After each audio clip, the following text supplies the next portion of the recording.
नमस्कार, आप देख और सुन रहे हैं लाउड स्पीकर 90 FM। मैं हूं मनोरमा। आज हमारे साथ है owner of Yamini cultural institute Sonika Singh जी।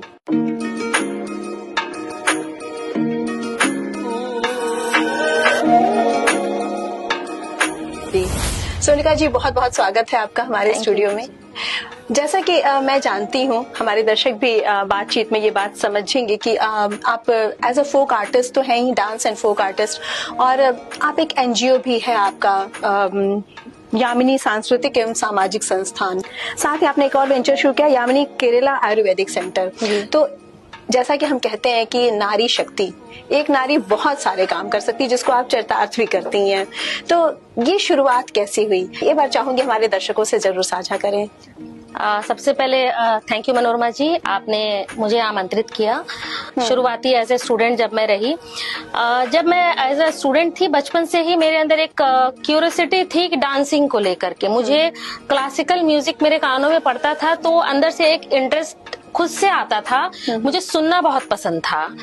तो एक अंदर से, जैसे किस चीज में आपका इंटरेस्ट है, ये चीज अगर आप समझ जाते हैं समय से, तो वो डायरेक्शन आपको लेना आसान होता है। तो उसी अकॉर्डिंग मैं आगे चलूंगी। तो मैं थोड़ी आगे चली तो मुझे पता चला मेरी मदर जो है वो सितार से पीजी कर रखा था, बट कुछ फैमिली कंडीशंस की वजह से उन्होंने उसको आगे कंटिन्यू नहीं किया। सो मैंने डिसाइड किया कि मैं इस सेक्टर में कुछ ना कुछ आगे मुझे करना है। तो आफ्टर दैट मैंने डिस्कशन किया, खुद भी प्लान किया इसको लेकर के। फिर हमने एक छोटा सा एक इंस्टीट्यूशन जो है वो स्टार्ट किया, आज से करीब कह सकते हैं 26 years back, because last year जो है हमने इसकी सिल्वर जुबली अभी सेलिब्रेट की है। 25 साल पहले कह सकते हैं, सन 2000 में हमने इसको स्टार्ट किया। और नियर अबाउट हमारे पास उस वक्त 5 to 6 स्टूडेंट आए थे इन अप्रैल। स्टार्टअप था इसका, और तब से लेके आज तक की जर्नी जो है वो कंटिन्यू हम चलते जा रहे हैं, स्ट्रगल करते गए हैं।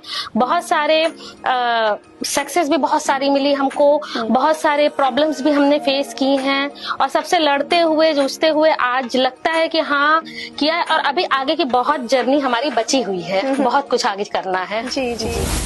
सोनिका जो डायरेक्टर हैं यामिनी कल्चरल इंस्टीट्यूट की, आपका एक एनजीओ भी है, साथ ही सोनिका एक गृहिणी भी है, एक माँ भी है, एक पत्नी भी है। तो कितना मुश्किल होता है इस तालमेल को बैठाना? अगर हम अपने कंसेप्ट में, मैं अपने तरीके से बात करूं तो बहुत ही ज्यादा मुश्किल है। बट कहते हैं, आपने सुनी होगी, एक सनक होती है सनक होती है कि मुझे ये चीज करके दिखानी है। ये सनक किसी जेंडर से नहीं डिफाइन होती है, ये महिला पुरुष कौन है इससे नहीं डिफाइन होती। ये डिफाइन होती है कि आपके अंदर किसी चीज को करने की चाह कितनी ज्यादा है। मुझे ये चीज करनी है और मुझे करके दिखाना है। वो चीज अगर किसी भी जेंडर में आए, महिला हो या फिर पुरुष हो, तो वो उस चीज के लिए इतनी जान लगा देगा। वो टाइम मैनेजमेंट कैसे करना है वो सब मैनेज कर लेगा। ऐसा नहीं कि मुझे कभी ये नहीं लगा कि मैं इस चीज को नहीं कर पाऊंगी, लेकिन कई बार ऐसा हुआ कि हिम्मत डोली है मेरी। भाई डिलीवरी हुई है, शादी हुई है, बच्चे हुए हैं, एजुकेशन, उनके एग्जाम्स हैं, सबकी लाइफ में अपने अपने कुछ ना कुछ प्रॉब्लम्स होती हैं, मेरी भी रही। बट हुआ क्या कि एकदम से जब डाउनफॉल नीचे लगा कि अब हिम्मत जवाब दे रही है, तब एकाएक ध्यान है, नहीं मैं फेल्योर नहीं हो सकती, गिव अप नहीं करना है, आगे चलना है इसको लेकर के। तो वो गिव अप का टाइम जब आया तो आपको एक मोटिवेशन खुद से जनरेट करना पड़ेगा, कोई आएगा नहीं। सोनिका जी, वैसे तो आपकी बातों से मेरा प्रश्न काफी हद तक साफ हो चुका है।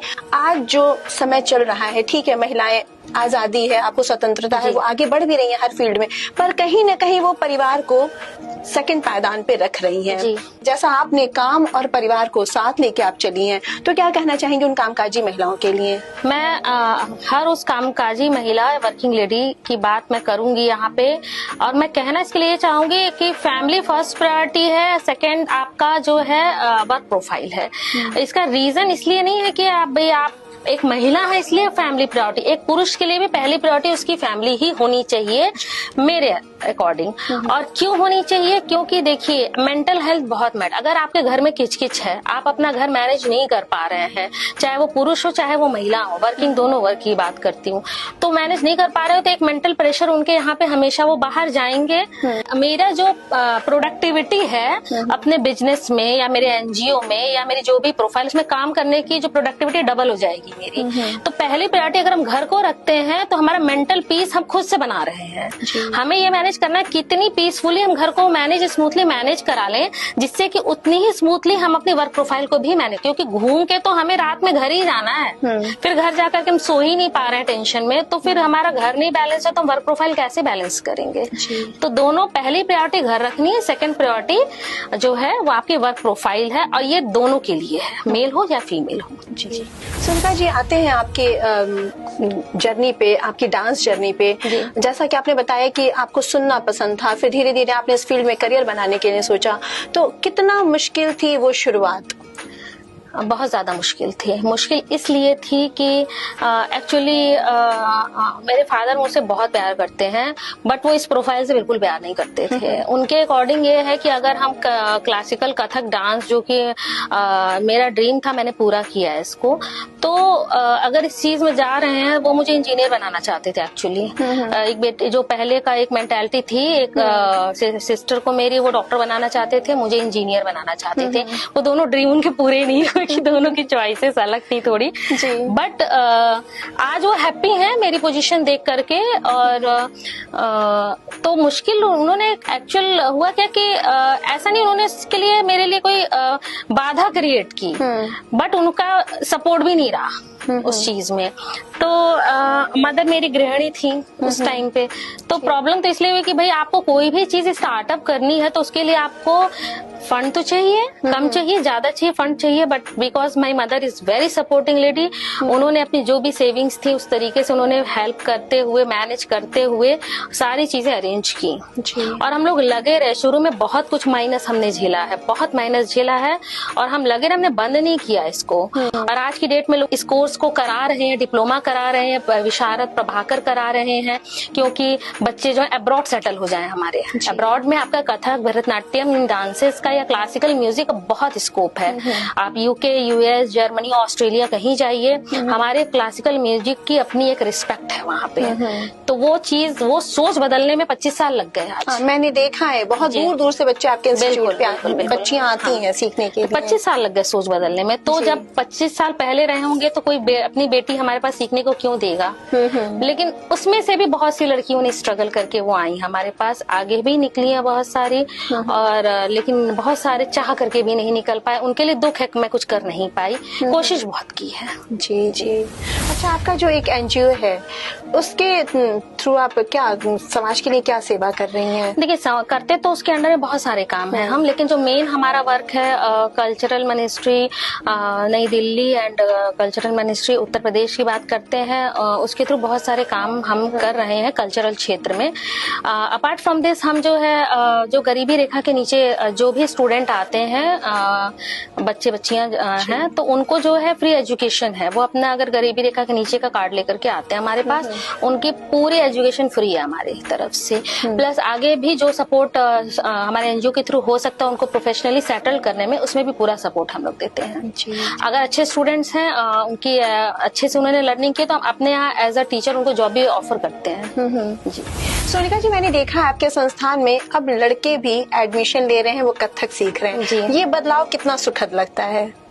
बदलाव बहुत सुखद लगता है, लेकिन एक बॉयज जो थे उनको ये चीज सामना थोड़ा कम करना पड़ता है। लेकिन ये है कि एक समाज के विपरीत है कि कथक कर रहे हैं, एक लड़का कथक कर रहा है, एक अवधारणा बना लेते हैं लोग। बिरजू जी महाराज जी का हम लोग बहुत सम्मान करते हैं, बट बिरजू जी महाराज की तरह कोई अपने बच्चों को आगे नहीं भेजना चाहता इस प्रोफाइल में। ठीक है, वो पूरे वर्ल्ड फेमस है, उनकी एक अलग अपना स्थान है, एक रिस्पेक्ट अंदर से आती है उनके लिए।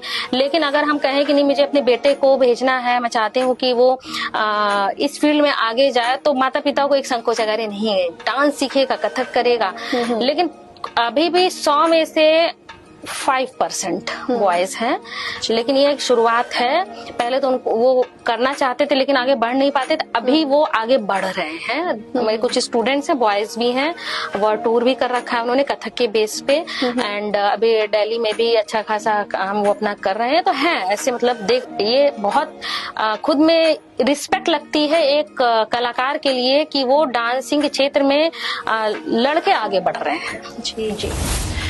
सोनिका जी, आपके इंस्टीट्यूट में बहुत सारे म्यूजिकल इंस्ट्रूमेंट्स भी सिखाए जाते हैं। कथक में ज्यादा स्ट्रेंथ है बच्चों की या फिर म्यूजिकल इंस्ट्रूमेंट में भी उनका इंटरेस्ट है, वहां भी आ रहे हैं बच्चे? क्योंकि मैंने देखा है गिटार भी है तो सितार भी है जी, ढोलक है तो तबला भी है। तो कितना रुझान आप देखती हैं युवाओं का अभी इन पुराने जो इंस्ट्रूमेंट है, जैसे मैंने कहा ढोलक और तबला, इनके प्रति कितना रुझान है अभी? रुझान बढ़ता जा रहा है जी, रुझान बढ़ता जा रहा है। और सबसे बड़ी चीज गवर्नमेंट जॉब्स के लिए आज भी लोग चाहते हैं कि हमारा बच्चा किसी तरीके से एग्जामिनेशन क्वालिफाई करे, उसकी एंट्रेंस एग्जाम, और रेलवे में चला जाए, आर्मी में चला जाए, एयरफोर्स में चला जाए। तो उसके लिए एक बहुत अच्छी गवर्नमेंट ने एक स्कीम कर रखी है, कल्चरल कोटा है इसमें, जैसे एनसीसी कोटा होता है ऐसे कल्चरल कोटा है। तो हमारे यहाँ से जो बच्चे डिप्लोमा करके निकलते हैं वो उस कल्चरल कोटे के थ्रू उस गवर्नमेंट जॉब में अप्लाई कर सकते हैं, और उस कोटे के थ्रू बहुत सारे स्टूडेंट्स हैं जो गवर्नमेंट जॉब कर रहे हैं। तो ये बहुत बड़ा प्लस पॉइंट है। अब सिर्फ एक शौक नहीं रह गया। हाँ, शौक नहीं रह गया। इसके चलते भी उन्हें अब ये बात समझ में आ रही है कि हम जो है अब इसके थ्रू अपने करियर में आगे बढ़ सकते हैं। तो वो उनको ये है कि अब हमें तबला सीखना है, इसके थ्रू हम एक रास्ता हमें मिल रहा है, हमें ये चीज सीखनी है। इंटरेस्ट भी है प्लस सीखने की एक ललक भी अब उनके अंदर हो रही है। बहुत सारे सब्जेक्ट्स में स्टूडेंट्स इस वजह से भी एडमिशंस लेते हैं अब, और बहुत सारे स्टूडेंट ऐसे आते हैं कि पोस्ट आई है, अब मैम इतनी जल्दी हम कैसे कर लें, कैसे जल्दी हो जाए, हमारे पास ये डिग्री हो जाए तो हम इसमें हम ये कोटे में अप्लाई। पर वो शॉर्ट टर्म नहीं है, आपको पूरा टाइम उसमें, क्योंकि संगीत नृत्य क्लासिकल का मतलब है आपको समय देना है इसमें। तो वो समय पूरा देंगे, फिर वो डिग्री लेते हैं तो उसके थ्रू वो आगे निकलते हैं। जी। सोनिका जी, आपके इंस्टीट्यूट में वेस्टर्न डांस भी सिखाया जाता है, क्लासिकल भी सिखाते हैं। वैसे तो एक माँ को अपने सारे बच्चे प्यारे होते हैं, वैसे ही आप एज अ गुरु आपको सारे डांस फॉर्म प्यारे होंगे, लेकिन फिर भी कोई स्टूडेंट आपके पास आता है एज अ सजेशन कि हम इसमें करियर बनाना चाहते हैं तो हम क्या फॉर्म चुने, तो आप किस फॉर्म के लिए उन्हें सजेशन देती हैं? देखिए, सजेशन तो मैं हमेशा क्लासिकल का ही देती हूँ, क्योंकि अगर उसमें करियर बनाना है तो मतलब किस तरफ आगे जाना, आप एक जॉब करना चाहते हैं उसमें आगे जाना, या फिर आप जो है एक फिल्मों में जाना चाहते हैं उसके लिए आपको करना है, तो डिपेंड करता है। अगर कोई स्टूडेंट जैसे मैंने बताया कि गवर्नमेंट जॉब में जाना चाहता है तो मैं हमेशा क्लासिकल उसको सजेस्ट करूंगी।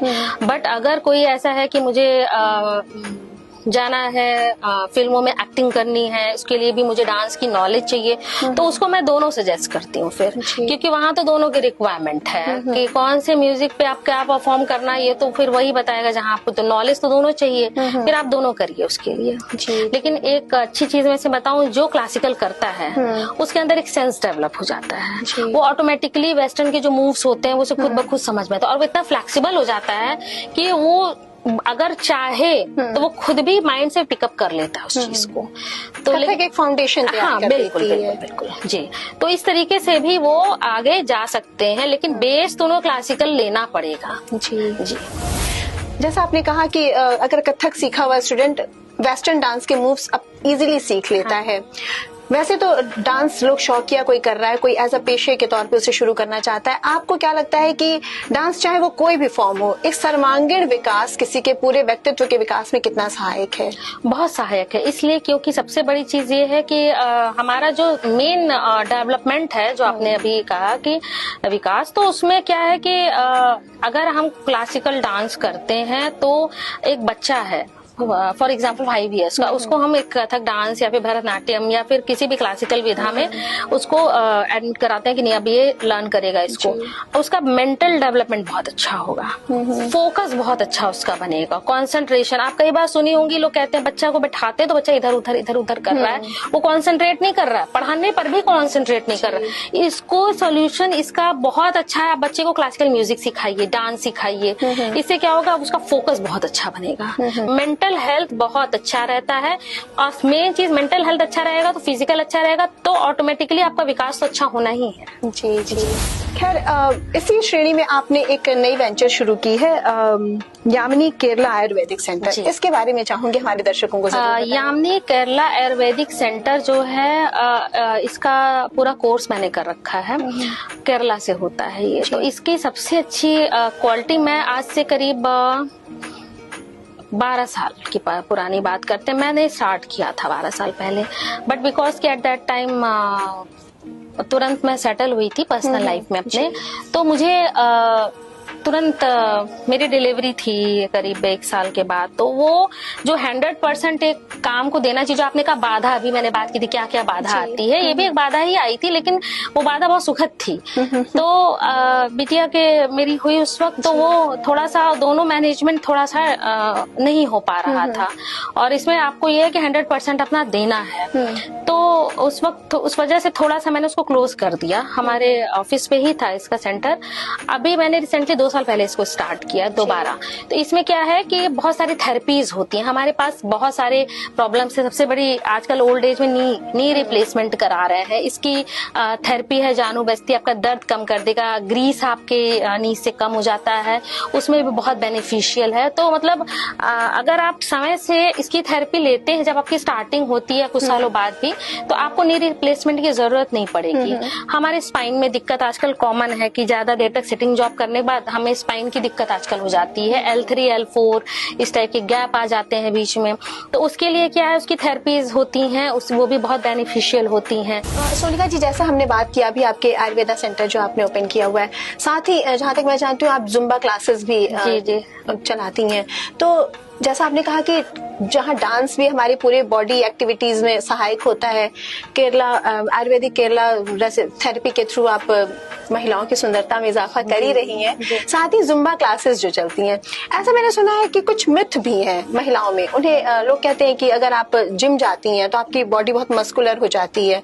तो कितना अच्छा है किसी महिला को जिसे अपनी फिटनेस मेंटेन करनी है, जिम जाना या जुम्बा क्लासेस अटेंड करना? देखिए, दोनों के अपने अलग अलग बेनिफिट्स हैं। जो मैनेज बॉडी फीमेल्स करती हैं, कहते हैं कि मैनेज बॉडी हो जाती है, तो देखिए खाना आप जितनी भूख है उतना खाइए या ओवर ईट करिए। तो ओवर ईट करेंगे तो कुछ उसके साइड इफेक्ट होंगे। तो अब हम बहुत कहते नहीं, बहुत जल्दी कोई चीज गेन करने के लिए हम बहुत ज्यादा कर लें, तो एक्सरसाइज भी आपके लिए नुकसानदायक है। जितनी आपकी बॉडी रिक्वायरमेंट है उस अकॉर्डिंग आपको करना है। वो जिम करिए चाहे आप जुम्बा क्लासेस ज्वाइन करिए। और जो मैनेज बॉडी की मेन कंसेप्ट मैं आपको बताऊं, ये टोटली डिपेंड आपके ट्रेनर पे करता है। आपका ट्रेनर कितना सर्टिफाइड है। अगर ट्रेनर हमारा जो है, हम जाते हैं जिम में, मैं ट्रेनर जो बोला हम करते जा रहे हैं, उसको पता भी है कि नहीं। मैं आपको बताऊं, मेरे यहाँ जो स्टूडेंट्स आती हैं, बहुत सारी लेडीज भी आती हैं, सब मुझे बहुत प्रिय हैं। बट क्योंकि जो चीजें एक्चुअल में रियलिटी में हुई है, मैं आपको बताती हूँ। 4 मंथ्स क्लास किया उन्होंने, 4 मंथ्स जाके उन्होंने अपना एक हॉल ले लिया और उसमें सिखाने लगे वो। अब उनको तो कुछ पता ही नहीं 4 मंथ्स में उन्होंने क्या सीखा, ना कोई उनको बस सर्टिफाइड डिग्री है ना कुछ है। क्योंकि फीस चार्जेस वो कम कर लेते हैं, तो लोगों को लगता है वहाँ चार्जेस कम है, वहाँ हम जा रहे हैं।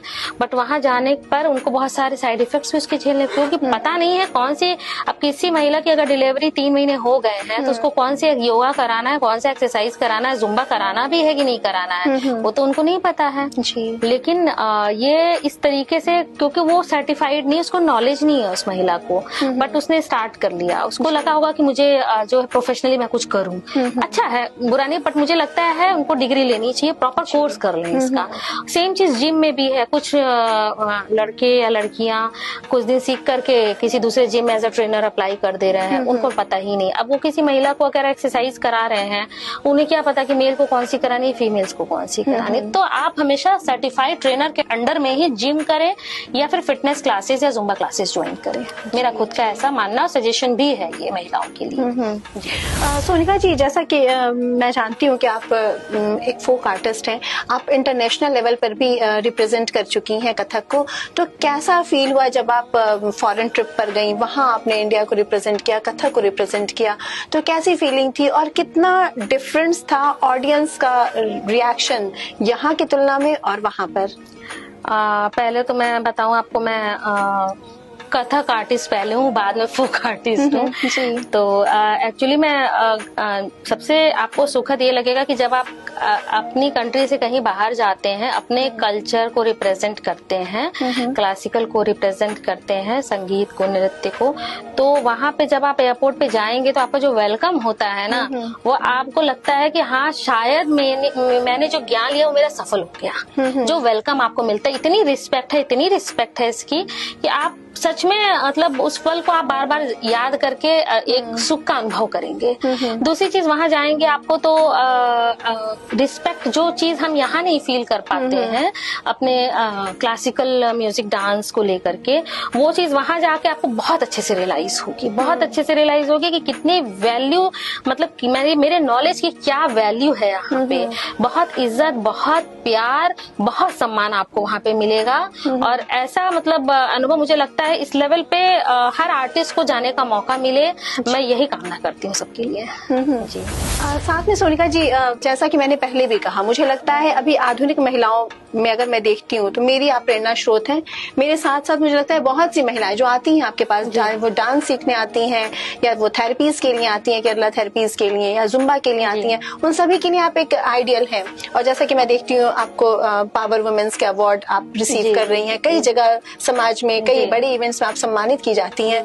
तो कितना अच्छा लगता है कि उन महिलाओं के लिए आप एक प्रेरणा स्रोत बन रही हैं, एक आइकॉन बन रही हैं, जो घर से निकलना चाहती हैं, कुछ करना चाहती हैं या करने गई, पर शायद किस्मत साथ ना होने की वजह से, परिवार का साथ ना होने की वजह से वो चीजें नहीं कर पाई। तो कैसा महसूस होता है और उन महिलाओं को आप क्या मैसेज देना चाहेंगी?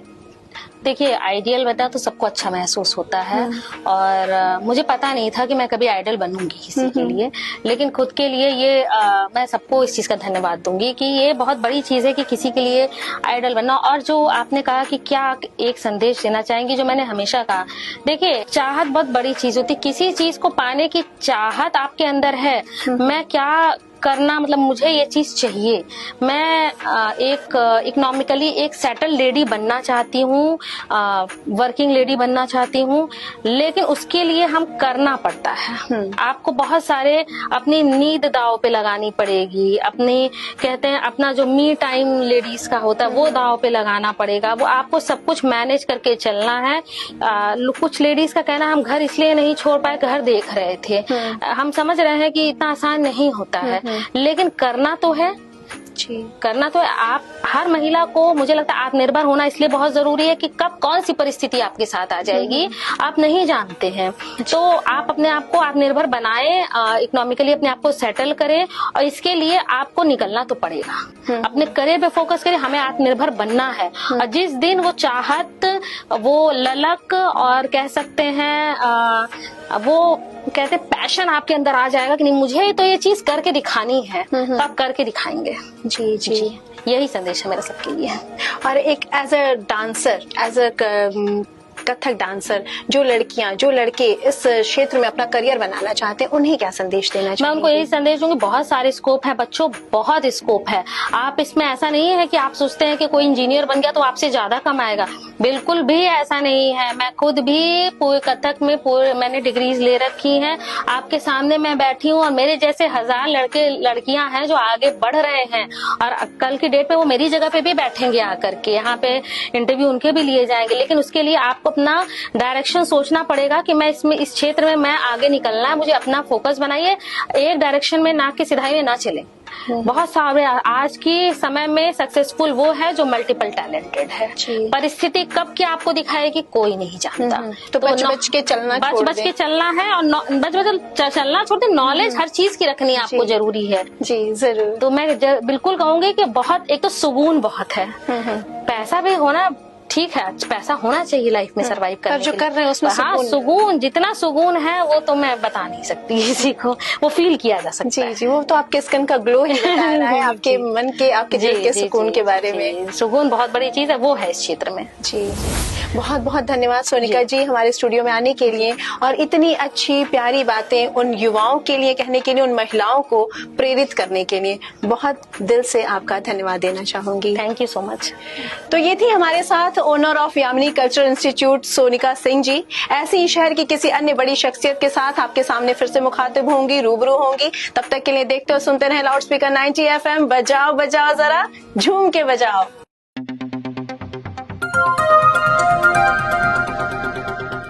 बजाओ जरा झूम के बजाओ, बजाओ बजाओ जरा झूम के बजाओ।